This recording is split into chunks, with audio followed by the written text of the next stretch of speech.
Hi Pisces, welcome to Sweet Tea Astrology and Tarot. My name is Erica. Welcome to the channel. I'm so happy that you found me. Thank you for being here. This is your May 2017 astrology report. Before I get started talking about what's going on in May, let's review what happened in April. The themes surrounding April 2017 really reflect around revising things, reevaluating things, reflecting on things, reconnecting with people, possibly reconnecting with valued individuals, people from your past. That was mainly in part to the Venus retrograde, but it also has to do with Mercury going retrograde as well. Now, let's talk about what's going to be occurring for us in May. Starting out at the very beginning of May, we are going to be experiencing 4 planets retrograde. Now, Mercury will still be retrograde at the beginning of May in your second house. Mercury is a planet that represents thought, movement, and communication. And this transiting through your second house, this is the house of your values, the things that you want closest to you, the things that you need for your survival. It can be your money, your earning ability, your self-esteem. It's also the things that you value and want closest to you. Anything that you would point to, classify, identify, or introduce as mine to another individual would qualify as a second house item, in my opinion. It is very much a personal house, and it is the things that you care about most, down to the last dime. You want to know where your money is down to the last dime. You want to know where your possessions are. It could be that you are finding things that you valued that they may be finding you. That would be pretty awesome, Pisces. Now, in the 8th house, you have Jupiter retrograding. The 8th house is the house of life, death, and rebirth, other people's money, sexuality, regeneration, transformation, metamorphosis, and Jupiter is the biggest planet in our solar system. It is a gas giant, and wherever Jupiter goes, it expands that energy and makes it bigger. So if the energy in the 8th house was positive, then you will more than likely be experiencing positive 8th house manifestations. But if it's not been so positive, then it would probably be not so positive manifestations in that 8th house. Pardon me. Saturn will also be retrograde. Saturn is the planet that represents limitation, structure, and containment. It can also represent the father. Saturn is known as the Lord of Time, and it can be thematically representative to authoritative figures in your world. The 10th house is the house that I like to think of through the lens of William Shakespeare. He said, all the world is a stage, and I see the 10th house as the stage that you approach the world on, and it's how the world knows you. It's through your career and your status, your reputation. It's dealing with authority figures. It's also a house of destiny. Finally, Pluto, the planet that represents deep change, deep renewal, and deep transformation, very much like coastal erosion, something that's occurring at all times, but we don't see it until we have a before and after perspective. This planet is retrograde in your 11th house. The 11th house is the house of your teams, memberships, groups, associations that you belong to, that you have a membership card to. It can also be the house of the internet, and it is also linked to the themes of your bucket list, your future wishes, goals, and dreams. So those are the 4 planets that will be retrograde at the very beginning of May. Mercury in the 2nd, Jupiter in the 8th, Saturn in the 10th, Pluto in the 11th. Now let's talk about the transiting planets. On the 3rd or the 4th of the month, depending on where you live on the planet, Mercury will be moving direct in the sign of Aries, linking up with Venus and Uranus in the 2nd house. So for me, what this indicates is that you will be dealing with communication or the themes of communication dealing with love and money. Now, communication is an area that is in itself quite broad, because it's not only how you speak, it's how you're interpreted, it's how you interpret others, it's how you digest information, but it could also be your actual commute as well. So,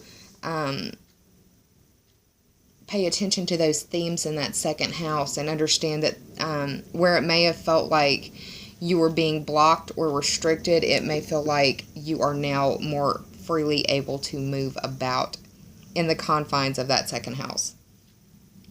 On the 9th or 10th of the month, depending on where you live on the planet, we will be experiencing a full moon at 20 degrees of Scorpio, linking up with Pluto. And this will be a very intimate, sexually charged for some of you, ambitious kind of full moon, highlighting issues in that 9th house. But it could also have themes of the 11th house with it. Now, this full moon at 20 degrees of Scorpio, the Sabian symbol that's associated with it reads, "Obeying his conscience, a soldier resists his orders." Now, Sabian symbols were created in 1925 by a clairvoyant named Elsie Wheeler, and they're used to symbolize each degree, 0 to 30 degrees, of each zodiac sign. Now, when I think of the Sabian symbol of obeying his conscience, a soldier resists orders, it could be that you are seeing how this full moon is illuminating the change in you from where you once would have gone with an authoritative flow. You may be feeling more rebellious in certain areas. Now, this full moon will be playing out in your 9th house. The 9th house is your worldview expanded through study or travel. This is the house that is associated with higher education, long-distance trips, adventures and questing. It deals with foreign people, foreign places, foreign things, the study of foreign languages, religion, philosophy, astrology. Those bigger themes in the world. It is also the study of politics and legal system matters. Now, Pluto's playing in that 11th house, retrograde, so it could be that you're dealing with either online communications or possibly planning a trip online in some way, reaching out to an individual from a foreign land through internet communication, or dealing with your networking or groups in that area. Could be highlighting a Scorpio or scorpionic tendencies in that 9th and 11th house. On the 16th or 17th of the month, depending on where you live on the planet, Mercury will move into Taurus, meeting up with the Sun. This is your 3rd house. And Mercury moving into the 3rd house is going to feel very comfortable there. Mercury rules thought, movement, and communication. The 3rd house is the house of communication, short-distance trips, siblings, cousins, and neighbors, people in your neighborhood.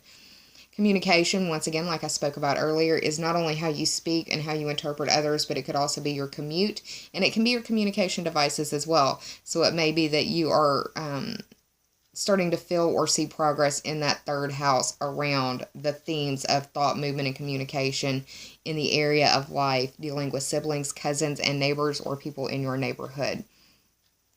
Now, on the 20th or 21st of the month, we've got the Sun moving into Gemini, meeting up with Mars. This is in your 4th house. Things are going to be feeling exciting, probably quick-paced, maybe feeling a little rebellious, or feeling the themes of revolution in your world in that 4th house, ruled by Cancer. That is the house that is home and family, or your roots and foundations. It could be that you are dealing with some exciting times at home. It's around the time of graduation and when school is wrapping up, so summer can start. I can see where things will be feeling very active in that area of life. Just be careful and pay attention to that Mars energy. You may be feeling a little bit aggressive in the home and family sector, so just understand that if you are feeling that way, the best way to work that energy out, as opposed to taking it out on the people around you, is to take it out on the things around you. So do some home repairs, do summer cleaning, do a home workout regimen, something that will help work your blood through your system and not make you so prone to act out or be aggressive towards those around you in that 4th house. On the 24th or 25th of the month, Rounding it out, we've got a new moon in Gemini. This is a good time for intention setting or moon magic in that 4th house. If you're looking for a new house or wanting to sell your house, now would be a good time for you to start doing those repairs or those revisions to your home. And within 6 months would be a good time for you to possibly put it up on the market. I think that would be a good thing for you to do. Another way it could play out is that some of you Pisceans may be getting an addition to the home in one way or another. One final aspect that I want to speak to y'all about before I end this video is throughout the entirety of the month of May 2017, we have a beneficial aspect of Saturn in Sagittarius trining Uranus and Aries. This is going to be an easy flow of energy between your 10th house and your 2nd house. The 10th house is that house that I like to think of through the lens of William Shakespeare. All the world is a stage, and the 10th house is the stage that you approach the world on, and it's how the world knows you through your career, your status, or your reputation. Also, it's a very destined house, and it's dealing with authorities, authority figures in your world and in your life, but also in their field of expertise. The 2nd house is the house of your possessions, the house of mind, your earning ability, self-esteem, the possessions that you own. It could be that you are getting some really good news in that 10th house, and that helps to elevate the 2nd house for you. Could be kind of shocking news. So whatever it is, I hope you enjoy it. I hope this May has nothing but beautiful, bright blessings for you. This video is intended as a heads up, and it is a general reading for you Pisceans out there. It applies to Pisces Sun, Moon, and Rising. It will be most applicable to the Pisces Sun and the Pisces Risings out there. I will link up with the tarot portion for this video in another video. It'll be in the information bubble above. But thank you guys for being here. I'll see you soon. Love you so much. And namaste, y'all. Bye.